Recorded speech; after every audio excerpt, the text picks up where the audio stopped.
There are 3 extremely dangerous spots in Ukraine, but at least one of them is absolutely devastating for the Russian army.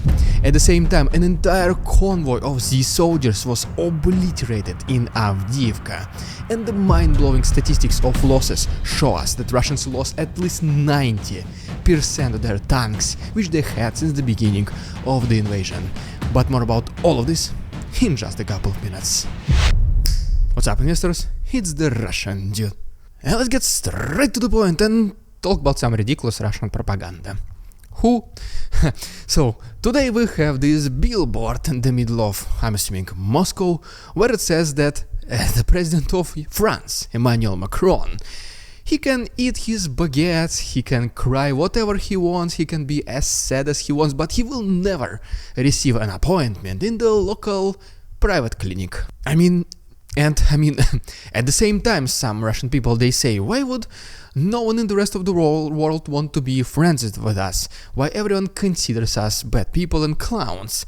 And then this is the things they do. I can only guess why this is the thing that is happening, but as always, guys, I'm curious to hear what you think, so please let us all know down below in the comments. And well, you already know what I'm gonna say, jokes aside, obviously.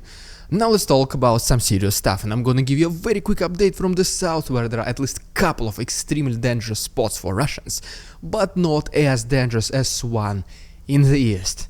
And then we'll summarize everything with the statistics of the Russian losses, which will be mind-blowing. But first of all, unfortunately, right here is the video from Odessa, which recently has been under attack by Russians. But fortunately, over the last 24 hours, Ukrainians were pretty successful at using a hybrid air defense system developed in connection with the Pentagon, which is called Franken SM.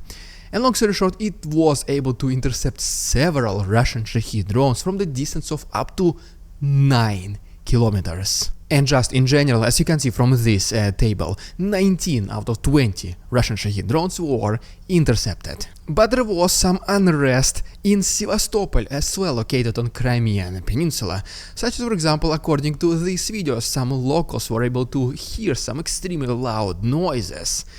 And of course, according to the Russian installed authorities, everything was successfully intercepted by the Russian air defense systems, and there was completely nothing to worry and nothing to panic about. And when you might have thought that Crimea is relatively dangerous for Russians, well, it is not as dangerous as the spots we're gonna talk about right now.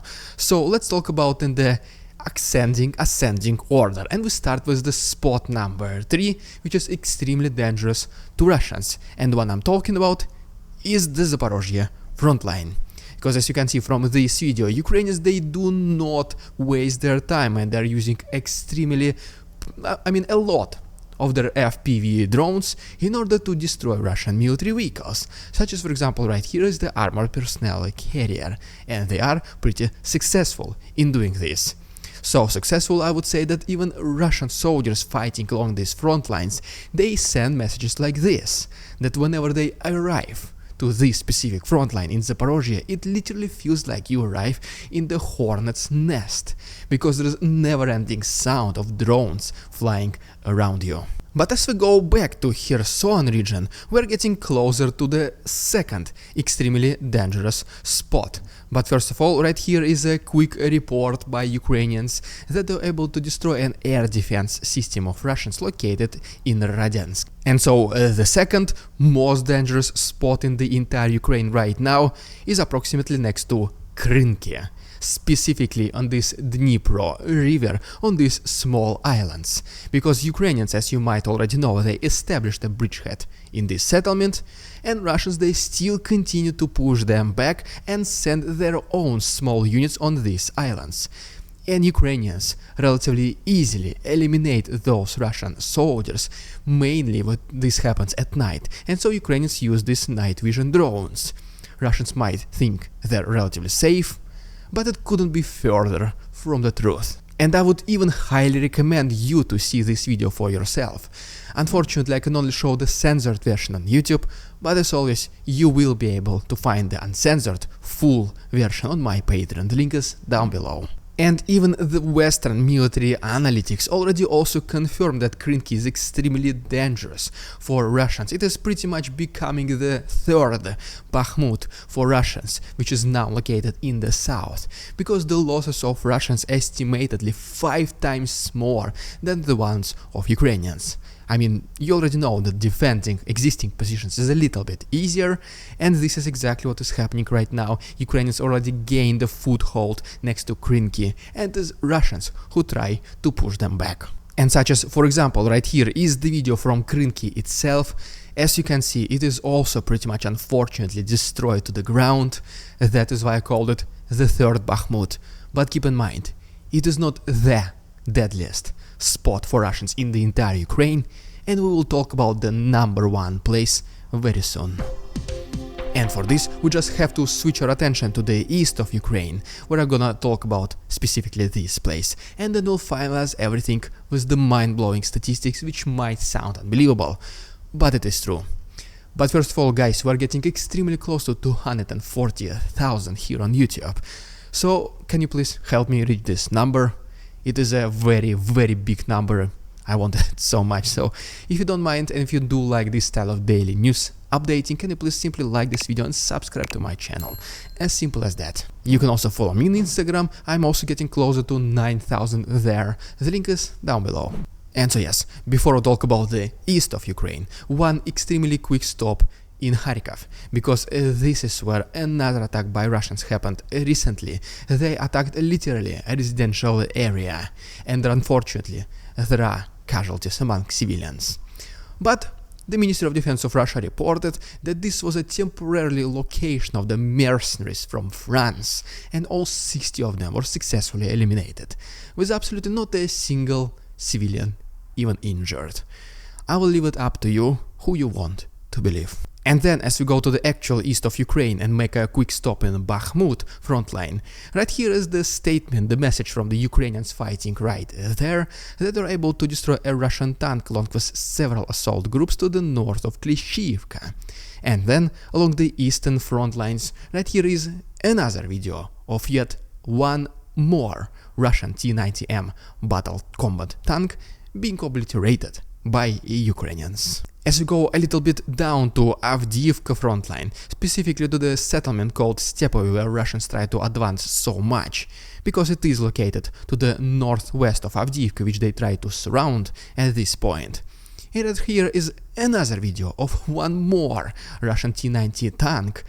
No, it's not the same one, it's already another one, which is being obliterated by 2 Ukrainian infantry fighting vehicles called Bradleys. And apparently, as you can see right here, even Russians themselves confirmed the total destruction of their own tank.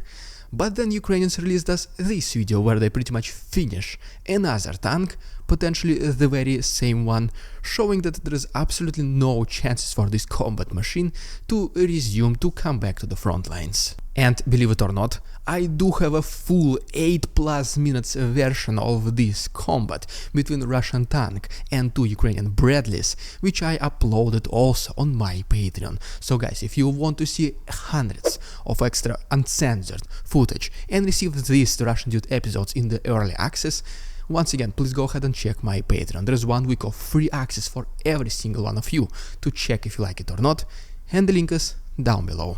And as we get back to Avdiivka, there was another massive breakthrough attempt by Russians, and they were approaching to the north of Vesely.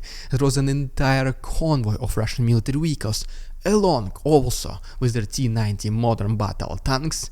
Ukrainians were able to spot this convoy in time, obliterate it, and make Russians to retreat without even single Ukrainian reportedly soldier being injured in this attack. Total victory by the Ukrainian forces in this small battle. And by the way, as you might know, a lot of Russian military targets are being destroyed with the notorious Ukrainian HIMARS system. And by the way, right here is the very short video showing how it operates. And another very interesting statistics is this map, which shows the changes in territorial control, how much Russians were able to capture of Avdiivka from October 10th until January 10th, which is, if my math is correct, it is 3 months worth of the offensive.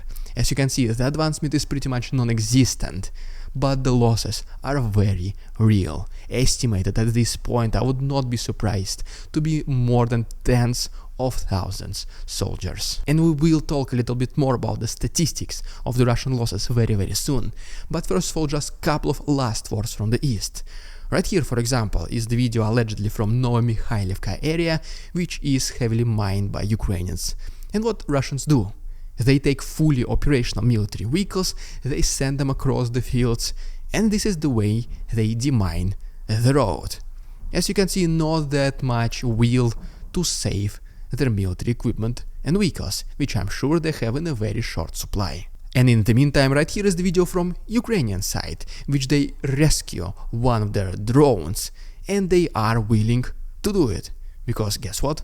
Every drone, every bullet, everything counts in this war where the supplies are extremely limited. And obviously, this uncareness of the Russian soldiers about their very own military equipment leads to a humongous losses.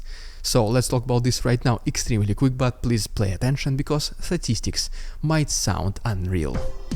But to begin with, right here is the compilation video presented to us by the Defense Intelligence of Ukraine, which shows the destruction of the most expensive Russian military equipment, such as heavy flamethrowers, Solntsepek, Terminators, very modern T-90M tanks, Breakthrough or Prorыв, and even helicopters called Alligators. And the total monetary value of the destroyed equipment in this short video, which is less than 2 minutes, is estimated to be at more than $81 million. And most of these attacks were performed with the $1,000 drones by Ukrainians. And like mentioned previously, without a doubt, this does create an extreme number of losses for the Russian military equipment. And here is the precise statistics presented to us by the Western military experts. So, they mentioned that Russians in the very beginning of the invasion, they had approximately 2,987 tanks, and from this number, more than 90% of them were eliminated, which is the number of 2,916. Going forward from this number, 1,735 Russian tanks were completely destroyed, 205 were abandoned, and 544 were captured by Ukrainians. And the tanks we are talking about are T-90s, T-55s, T-62s, T-72s, and T-80s. And during these 2 years of the war, Russia was only able to repair plus build only 780 new tanks. So as you can see, the rate of losses is severely higher than the rate of them resupplying their military fleet. But wait, there is more. Right here is the satellite image from one of the Russian cities called Omsk back from February 2022, which shows the storage of the Russian self-propelled artillery systems called Pion. And then right here is the very same location, but already from June 2023, which shows that the majority of them already left this parking lot. And this is just one of the examples of similar storages of the Russian military equipment, which they have all around Russia. So as you can see, a lot of them either went to the front lines or they were deassembled to parts. And then these parts were later used in the repairs of the similar equipment. And just like the situation with the tanks, the rate of restoration of this military equipment is way lower than the rate of them losing it. So it does not take to be a genius to pretty much estimate that eventually, sooner or later, Russia will run out of their military vehicles. Which once again confirms exactly this very simple idea why Ukraine unfortunately cannot accept the ceasefire by Russians.